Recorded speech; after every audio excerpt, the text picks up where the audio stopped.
UN. Extreme lack of food for many in Ethiopia's Tigray. The United Nations World Food Programme says more than a third of the people in Ethiopia's embattled Tigray region are suffering an extreme lack of food. 3:12. Nairobi, Kenya. More than a third of the people in Ethiopia's embattled Tigray region are suffering an extreme lack of food, the United Nations World Food Programme said in a new assessment of a region under a months-long government blockade. Families are exhausting all means to feed themselves, with 3/4 of the population using extreme coping strategies to survive, the WFP said in its report released Friday, noting increases in begging and relying on just one meal a day. It called for all parties in Ethiopia's war to agree to a humanitarian ceasefire and, formally agreed transport corridors, for aid after 15 months of war. The UN said no aid convoy has entered the Tigray region of some 6 million people since mid-December. Separately, the UN humanitarian agency said less than 10% of the needed supplies, including medicines and fuel, have entered Tigray since mid-July.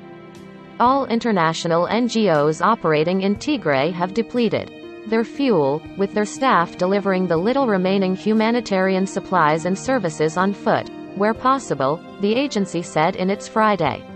Ethiopia's government has been wary of allowing aid to fall into the hands of the Tigray forces who once dominated the national government and have been battling the current government of Prime Minister Abiy Ahmed since November 2020.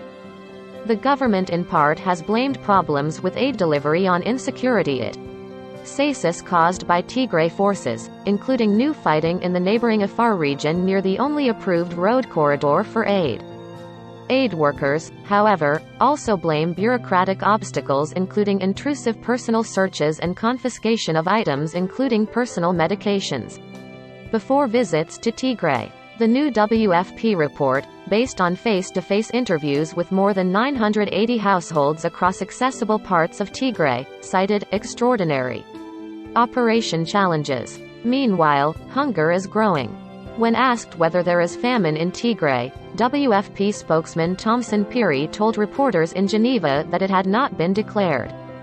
But, we have people who are facing famine-like conditions. Famine and famine-like conditions? Different animals, but the same beast. The war has shifted in recent weeks, with the Tigray forces retreating into their region after attempting to advance on the capital, Addis Ababa, and Ethiopia's military saying it would not pursue them further. That opened the way for fresh mediation efforts by the United States and the African Union, with humanitarian access a key goal. Aid has begun reaching people in the Amhara and Afar regions after Tigray forces incursions there displaced hundreds of thousands.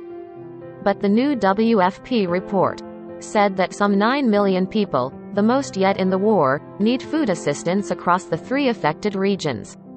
Ethiopia's foreign ministry this week said it was working with aid partners to facilitate daily cargo flights to Tigray to transport much-needed medicines and supplies. It is not clear when the daily flights will begin, though the International Committee of the Red Cross on Wednesday announced that it had made its first delivery of medical supplies to Tigray since September, calling it a huge relief. A second flight followed on Thursday. The UN has said time is running out. Aid organizations have warned that operations could cease completely by the end of February in Tigray, UN spokesman Stefan Dujarric told reporters on Thursday. Tigray's health bureau this week reported that nearly 1,500 people died of malnutrition in just part of the region over a 4-month period last year, including more than 350 young children. It cited more than 5,000 blockade-related deaths in all from hunger and disease in the largest official death toll yet associated with the country's war. Ethiopia's government has sought to restrict reporting on the war and detained some journalists under the state of emergency, including a video freelancer accredited to the AP, Amir Aman Kiaro.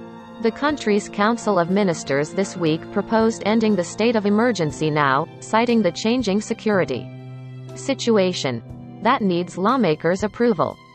Jamie Keaton in Geneva contributed.